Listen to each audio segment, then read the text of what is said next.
ধরেন আপনার কাছে বেশ কয়েকটা ফোন আছে, এইগুলোর দাম বেশি কিন্তু প্রসেসরগুলো তেমন একটা ভালো না, র্যাম অনেক বেশি।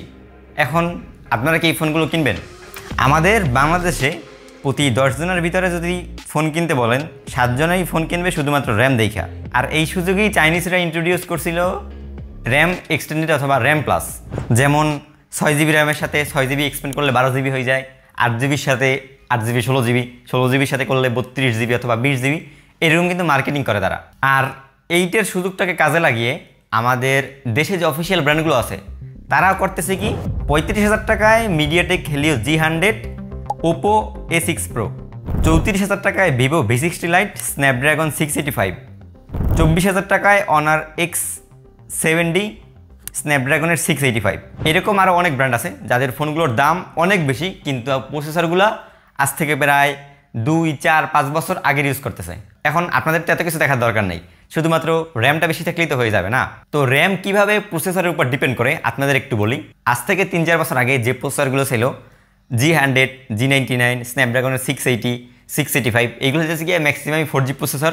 আর এইগুলোই বাংলাদেশের অফিসিয়াল মার্কেটে দেখবেন ঘুরাইয়া পেঁচাইয়া সব ব্র্যান্ডগুলোই ইউজ করতেছে, Tecno, Infinix, Oppo, Vivo, itel, Honor সবাই। আর এই প্রসেসরগুলোয় র্যাম সাপোর্ট করে সর্বোচ্চ আপনার 6 জিবি, 8 জিবি, কষ্ট করে 12 জিবি। 12 জিবি কোনোটা সাপোর্ট করে না এই 4G প্রসেসরে, ম্যাক্সিমাম করে 8 জিবি। কিন্তু 8 জিবির ভিতরেও করে গিয়ে আপনার LPDDR4 and 4X। আর বর্তমানে যে লেটেস্ট র্যাম টাইপটা চলতেছে মার্কেটে এইটা হচ্ছে কি LPDDR5X। আর এইখানে আমাদের দেশীয় অফিসিয়াল ব্র্যান্ডগুলোরা তারা করে কি, যেহেতু 8 জিবির উপরে এই প্রসেসরে র্যাম সাপোর্ট করে না, তার জন্য করে কি তারা মেইন যে র্যামটা থাকে ওইটার সাথে সেম প্লাস করে তারা র্যাম এক্সপেন্ড করে দেয়। ধরেন 8 জিবির সাথে প্লাস করলে 16 জিবি হয়ে যায়। কিন্তু তারা কিন্তু প্রসেসর এই নর্মালগুলো ইউজ করতেছে যেগুলোতে আপনার 6 থেকে 8 জিবি র্যাম সাপোর্ট করে। এখন আপনারা আসলে এই জায়গাটাই ফাইসে যান, কারণ ম্যাক্সিমামই আসলে প্রসেসর দেখে এখন বর্তমানে কেউ ফোন কিনে না, সবাই র্যাম দেখে। এই জন্য তারা করে কি, এরকম নর্মাল প্রসেসর আগের প্রসেসরগুলো ইউজ করিয়া জাস্ট র্যামটা এক্সপেন্ড করিয়া এরকম মার্কেটিংটা তারা করে। তো এই জন্যই একটা প্রসেসরের গুরুত্বটা অনেক। আপনাদের অবশ্যই একটা প্রসেসর দেখে ফোন কেনা উচিত। আর বর্তমান টেকনোলজি যদি দেখেন যেভাবে আগাইতেছে, বাংলাদেশের অফিসিয়াল মার্কেটের ফোনগুলো সেইভাবে আগাইতে পারতেছে না, দেশে তাদের ম্যানুফ্যাকচারিং করে না। এরপর যদি বাহির থেকে ইম্পোর্ট করে স্মার্টফোনগুলো, সেক্ষেত্রে 56% তাদের ট্যাক্স দিতে হয়। সব কিছু মিলিয়ে দিলে দেশের অফিসিয়াল মার্কেটের অবস্থাটা ভাই একেবারে যায় আবার আয় এরকম। তো এর মধ্যেই কিন্তু রিসেন্টলি বাংলাদেশে 5Gটা রিলিজ হয়েছে। তো 5Gটা রিলিজ হওয়ার পরে এখন পর্যন্ত মোটামুটি 1 মাসের ভিতরে দেশে কোনো 5G ফোন বের হয় নাই, শুধুমাত্র আপনার টেকনো একটা বাইর করেছিল। তো আমি এই প্রসঙ্গে কিছু কথা বলতেছি, যেহেতু দেশের মার্কেটে এখন অফিসিয়ালি 5G চলে আসছে, এখন প্রত্যেকটা ব্র্যান্ডই আস্তে আস্তে ট্রাই করবে 5G ফোনগুলো নিয়ে আসা।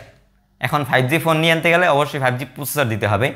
আর বাংলাদেশে যে এত বছর 4G ইউজ করছে, MediaTek Helio G100, G99, G200, স্ন্যাপড্রাগনের 680, 685, এর চেয়ে ভাই আর কিছু ছিল না 4G ভিতরে। আর এখন নতুন ট্রেন্ড আসবে মিডিয়াটেকের ডায়মন্ড সিরিজের, যেহেতু 5Gর সবচেয়ে চিপেস্ট প্রসেসরগুলোই করে গিয়ে ডায়মন্ড সিটি 6100, 6200, 6300, ডায়মন্ড সিটি 6400, এইগুলারই দেখবেন ম্যাক্স, আলট্রা, লাইট ভার্সন লিখে মার্কেটে চালাই দেবে। যেমনটা আর কি টেকনো করছে গিয়ে তাদের টেকনো স্পার্ক 45G, ওইটা রিলিজ করছে 17,000 টাকায়। ওইখানে তারা ইউজ করছে MediaTek diamond city 6400 max 5G, just ওরা ম্যাক্সটা মার্কেটিংয়ের জন্য ইউজ করছে। এখন এইখানে আসলে ব্র্যান্ড যে শুধুমাত্র আমাদের সাথে এরকম করতেছে ব্যাপারটা এমনও না, আমাদের বাংলাদেশের স্মার্টফোন মার্কেটটাই মেইন ঝামেলা। Official, unofficial, Indian, global, Chinese সব ফোন পাওয়া যায়। যে দেশ ওই দেশের জন্য আলাদা ভেরিয়েন্ট থাকে, যেমন Indian variant, Chinese variant, US variant, Vietnam variant.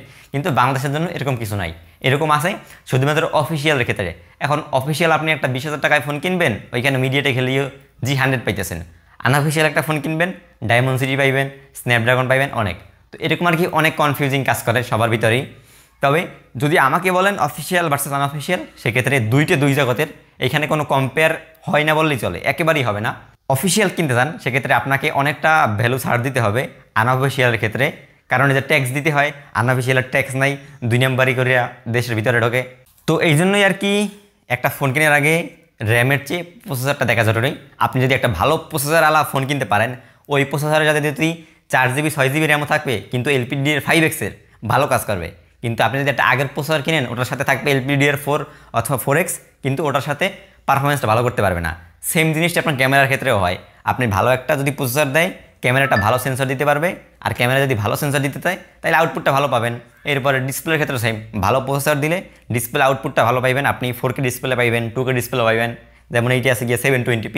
Same আপনার সফটওয়্যার অপটিমাইজেশন ব্যাটারির ক্ষেত্রে ডিপেন্ড করবে প্রসেসরের উপরে। প্রসেসরটা যতটা তারা ভালো দিতে পারবে, অপটিমাইজ করতে পারবে, ফোন ঠিক ততটাই ভালো চলবে।